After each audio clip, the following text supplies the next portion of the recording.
Hello, welcome to Light from Above. My name is David Kenney. Glad you could watch the show. Today I'm interviewing Joe Wilson. Joe Wilson is a student of the West Virginia School of Preaching.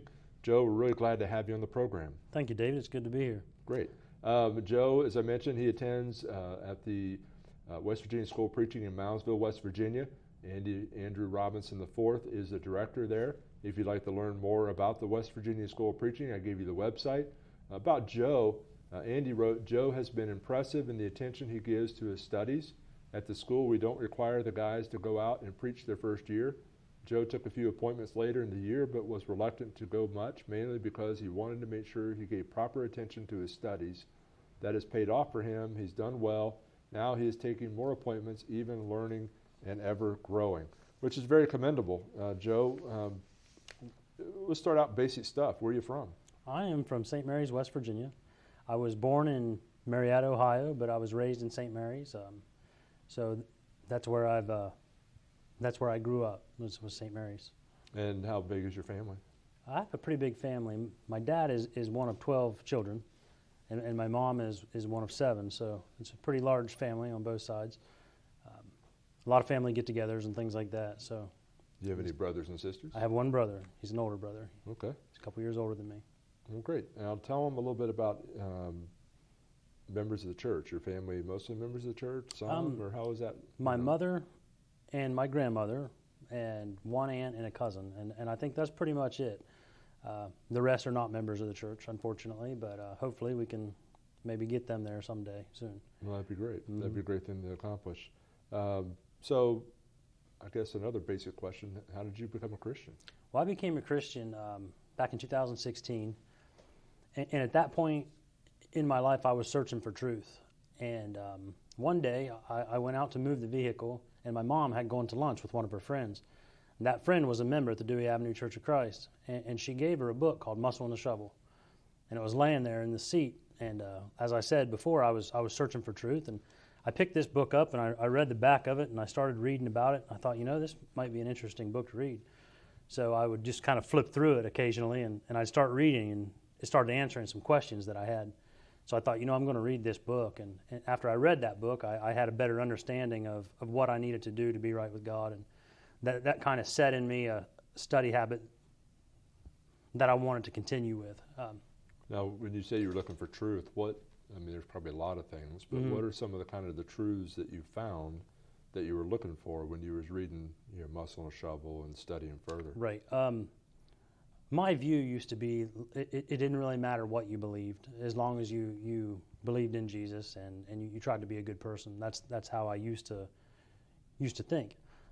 After reading that, I have a different perspective on the Lord's Word and what you have to do in order to be a child of God. So that book just kind of helped clarify some things because it's so well written and it's so plain. So you became a Christian in 2016, not that long ago. Right. And so you told me you used to do some of the jobs you did before you went to preaching school. What were some of those jobs?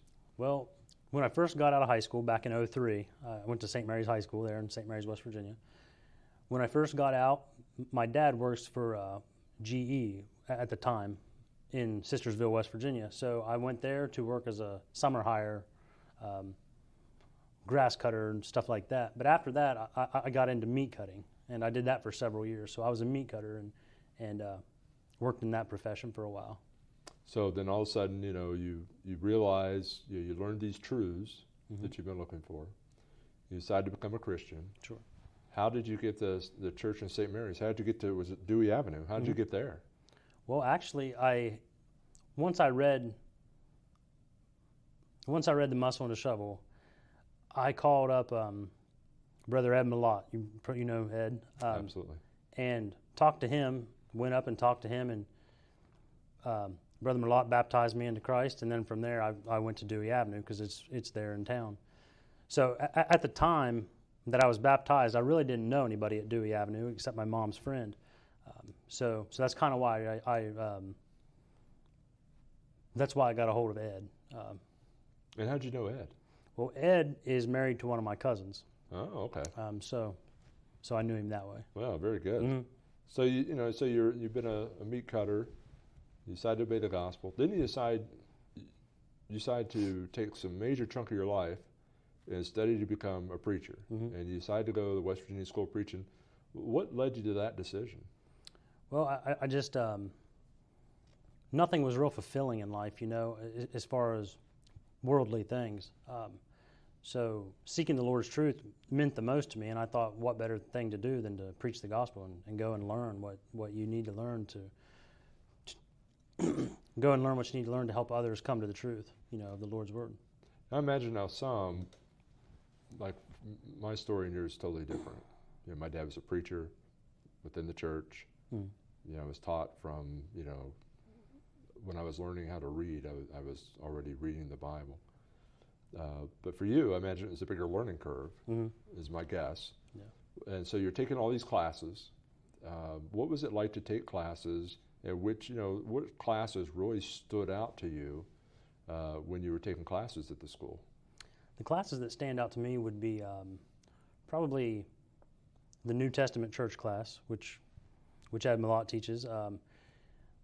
That class really helps you to spot and identify the New Testament church, and also personal evangelism. I really enjoy that class as well. It stands out. So those two classes combined help me to know what is right and then how to take that out to others. Were there any classes that you found really challenging just because you didn't have the background that some other students have, or was it pretty much as long as I studied and paid attention? Yeah, I think so. Nothing was too challenging, I don't think. But of course, each class has its certain difficulties. Sure. So it's mainly just about balancing everything. I think is the hardest thing. So if you were talking to somebody that's maybe they haven't been a Christian very long, and they're like, I really would like to know more about the Bible. I might even like to preach.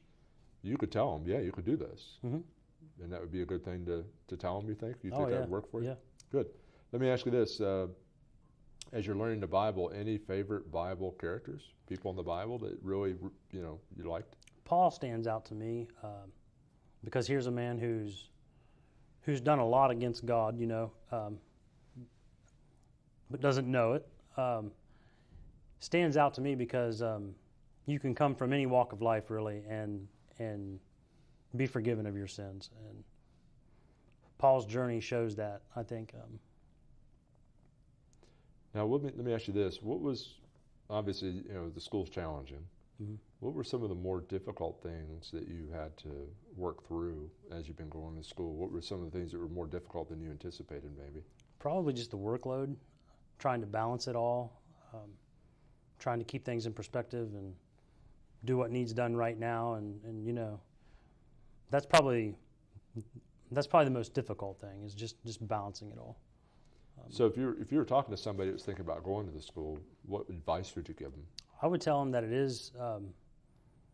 it's very strenuous at times, but it's definitely worth it. There's a lot of information that can be learned there. I definitely would recommend it to someone who wants to preach. Faculty's great, and it's just a really good place to be. And yeah, I would definitely recommend it. So I imagine, since Ed Malott baptized you, I expect you to have a very close relationship with him. What are some other relationships that you've made at the school that, there's a lot of people there to encourage. Everybody there wants you to succeed. Has there been any other people that stand out in your mind as, everybody has their favorite teacher and that kind of a thing. But why don't you tell them about some of the other teachers you had and classes you like? You mentioned personal evangelism. I believe that's Van Sprague. Van Sprague, yep. Yeah. I like Van. Van's got a good energy about him, and Jack Gilchrist as well. He's got a very knowledgeable guys, very energetic, which is good. It keeps you upbeat. Things running good and smooth. Brother Varner, and which is Terry Varner. Sure. Varner, of course. Charles Pugh, all those older guys. They've been around and share their stories with us and things like that, which helps to show us what we need to look for in the future and things like that. Yeah, there's a lot of wealth of wisdom there. What about sermons? You prepare sermons. What kind of sermons do you like to preach? I like to preach on doctrine. Of course, The whole counsel of God is important. We need to preach everything, but doctrine stands out to me because that's God's will. It's what He wants from us. So it does matter. So that's what I like to preach on.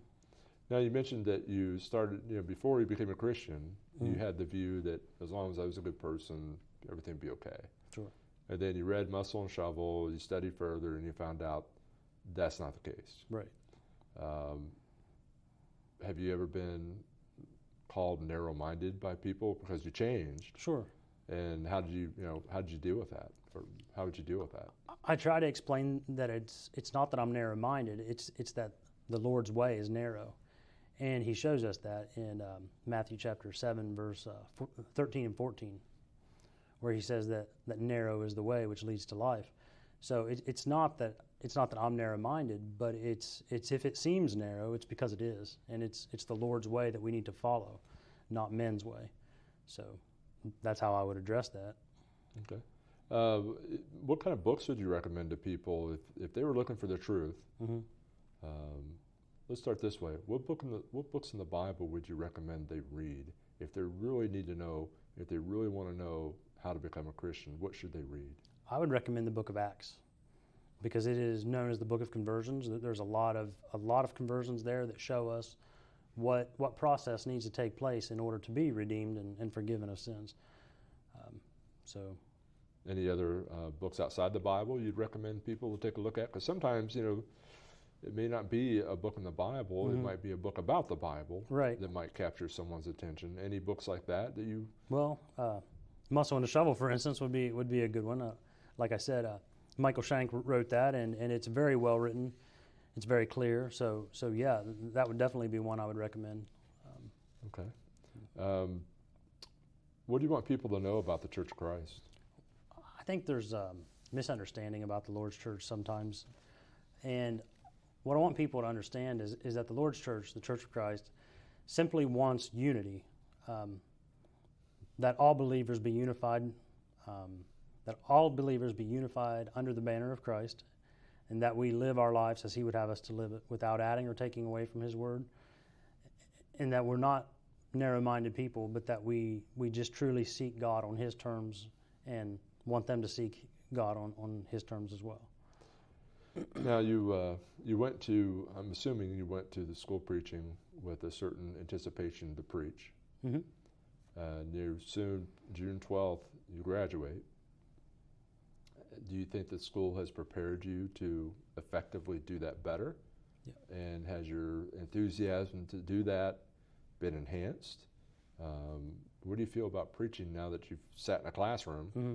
and you've talked to preachers? I mean, that had to be a big, eye-opening experience, positive, all of it. Mm-hmm. What do you think about, preaching? Sitting through class, listening to these older preachers, and it's been an eye-opener for sure. There's things that I didn't necessarily know about, but it's going to be challenging, I think. But I'm wanting to see where it goes, So it hasn't changed my mind. I still want to preach, Mm-hmm. But yeah, it's definitely been eye-opening. It's going to be difficult at times, but you work through that and you just keep on going. See, I think there's a lot of people, even members of the church, that have major misconceptions about the work of a preacher. Mm-hmm. And they just don't understand. And they don't understand until they actually, either they're married to a preacher or they are a preacher or whatever, that they finally start to see there's more to it than what I thought. Did you have some of that, misconceptions, preconceived notions? What kind of things do you think people don't understand about preachers that you understand now better, mm-hmm. having all this interaction with senior preachers and others? What kind of things have you learned that maybe some people still don't get? Probably just the amount of time that the preachers put into actually developing a sermon and preparing those Bible classes. That stuff takes hours, and preachers having to do that on top of everything else in their life, it becomes strenuous and difficult sometimes. And sometimes I think people overlook that, and it's not just a Sunday job. It's 24/7 all the time, and it definitely takes an effort and balance to accomplish it all. It's a lot of prep. Mm-hmm. It's a lot of prep. Some people think that you do all your prep in school, and then all after that you're done. Right. But it's really just preparing you to prepare Mm-hmm. and to preach. So there's a lot that goes into it. People have no idea. I always find it, one of the things that gets me is people, they'll talk about, you get up there and you talk for 30 minutes. That's not such a big deal. But if they were to do it, then it's like, oh no, I couldn't do that. And I'm like, well, wait a minute. If it's not such a big deal, so what you mean is it's not such a big deal for you to do it, but it would be a big deal for me to do it. See, that's one of the misconceptions. I don't think people necessarily think about that. And and if you get up and stand in front of a group of people, and you haven't studied and you haven't prepared, and you don't have anything to say, it is very difficult, and it's going to show. Sure. People are going to know. Mm-hmm. What was one of your favorite books to study in the books of the Bible? Probably Acts again. Acts was one of my favorite. Matthew, Mark, Luke, and John. Probably the New Testament books stand out.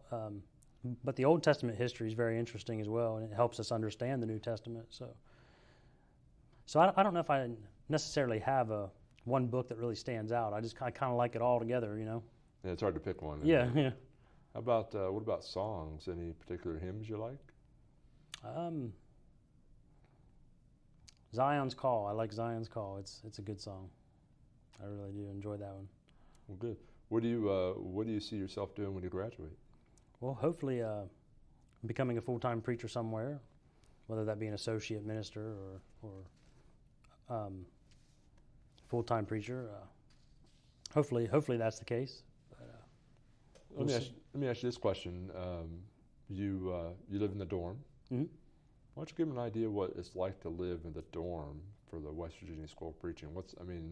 Is it a dump? I know it's not. But No. I know it's not. Yeah. You'll probably be like, what do you say that for? But why don't you tell them? Tell them a little bit about the accommodations. Well, it's nice there. It's super close to the school. You walk right out of the garage and right there's the school, so it's really close. You're close to all the restaurants there in Moundsville, and it's really handy because it is so close. The rooms are nice, and it's a good place to live in. It's a nice town to live in. It really is a good location and everything for the school. What is Moundsville like, the town? All in all, it's really a pretty good town. Like I said, I'm from St. Mary's, so I'm just down the river a little ways. It's not too far from where I grew up. So it's a lot like St. Mary's, just a little bigger, Mm-hmm. Now, what about you got some preaching experience while you're attending school? What about some of that? Where were some of the places you preached, and how did that go for you? First time I ever preached was out at Wileyville. It's just out back in New Martinsville, West Virginia. I was super nervous that day. First time I ever preached, so I went out there, and that was just before school started, and it actually went kind of well, I thought. And I thought, maybe I can actually do this, and we'll see what happens. So I went to school, and since then I've been preaching more and more. And so every time you get up there, you get a little more relaxed, a little more comfortable, and it seems to all be working out. You pray about it, and you get at it, and you go for it. You mentioned about how much study it takes to do a lesson. What do you think would be a good average estimate of time that it takes to put together a lesson? I'd say by the time you read through material and research and all that stuff, you have several hours. I don't know how to exactly pinpoint and nail down a certain number, but there are several hours. Developing a sermon, it doesn't just happen. And in this class, I taught this class on preaching and media with you, and you had to use PowerPoint for the first time. Yeah. What was that like? There's definitely a learning curve to it. It's been years since I've messed with PowerPoint. I was back in high school, and so I had to figure that out again. But yeah, it's been nice. I enjoy it, because you have those visual aids and everything. So it's interesting. So what kind of obstacles do you think are on the horizon for you? What kind of challenges do you think you're going to have? Well, first, just trying to find work somewhere.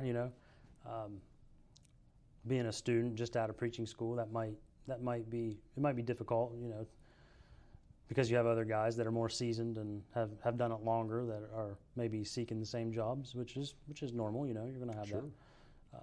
So that might be an obstacle, and I'm sure there's more that are to come. But since I've never really gone down that path, I don't really know exactly what might come up. But just try to be prepared for whatever might happen. Now, are you looking to do additional studies? You looking to maybe not today, but down the road, you looking to further your education? It's something I've thought about. Maybe getting a bachelor's in, Bible and ministries. But we'll just have to see. We'll get through school and see where it goes. What part of preaching do you like? I probably like just being able to interact with people, being able to teach God's message out to people, trying to exhort the church and glorify God. That's what stands out the most to me. Now, they obviously teach you how to prepare. Mm-hmm. They teach you how to do research. I know they teach you how to make an outline. Mm-hmm. And I know you practice preaching. What other skills do they teach you at the school of preaching? Well, first one that comes to mind is time management, because you have to manage your time in order to get everything done. It's just that definitely plays a big role in it all. Plus communication skills, being able to talk to people and trying to send a message out. Those are skills that are necessary, and it definitely helps there at school. Now, I know they have chapel every day, Mm-hmm. and I think all of you lead singing. That's one of your classes. You probably went to preaching school and I don't know, maybe you were shocked. Oh, wow, I got to learn how to lead singing too. Yeah. How'd that go for you? At first, not so well. That wasn't something that I've done a whole lot of, So it's you get up there and you're trying to sing, and it's difficult at first because you don't know how to read music. I don't. So it's a little difficult, but we had Andy's class, and he taught us some basics, and it definitely helps. But yeah, that was fun to work through all that. I bet. I know Andy's a real good teacher, so Yeah, I'm sure it went real well. But I think it's really good. They have chapel, and you guys rotate, Mm-hmm. Doing the scripture reading, the prayers, and obviously leading singing. So that's good experience for you too. You also wrote an article. It's going to be coming out in print. What did you think about writing? How important is that to spreading the gospel? Writing, I think, is a great way to spread the gospel, because it's something that can be out there for a long time, forever. I mean, when you write something, someone can go back and reread it, and then one day something might just click, and something you said in that article or in a book might just grab somebody someday. So I think it's very important. Yeah, I would imagine you'd really latch onto that, especially with how much Muscle and Shovel meant to you. Mm-hmm. I know Michael Shank wrote. Michael Shank.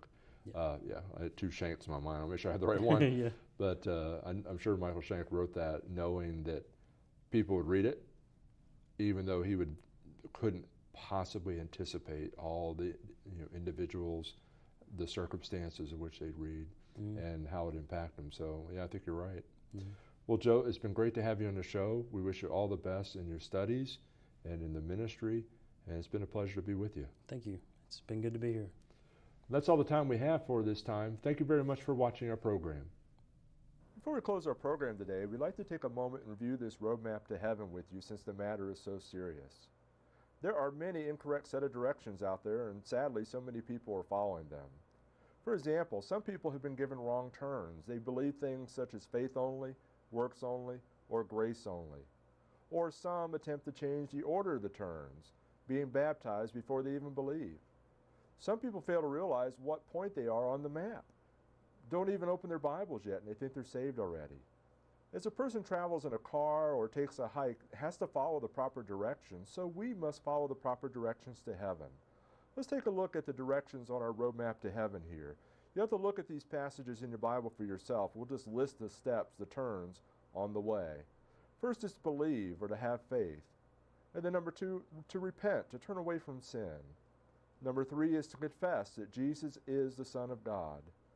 Number 4 is immersion, or to be baptized, which is a burial in water to have your sins washed away. And then you're added to the church by the Lord, not by a group of people, or not by giving some kind of testimonial experience or things like that. And then once you're added, you need to serve and worship the Lord faithfully all the days of your life. And the key word's faithfully. You don't waver. And that's very important. We need to keep in mind, too, that in Noah's day there was a big flood, and only people in the ark were saved from the flood. The same is true today. There is no salvation outside the Lord's church.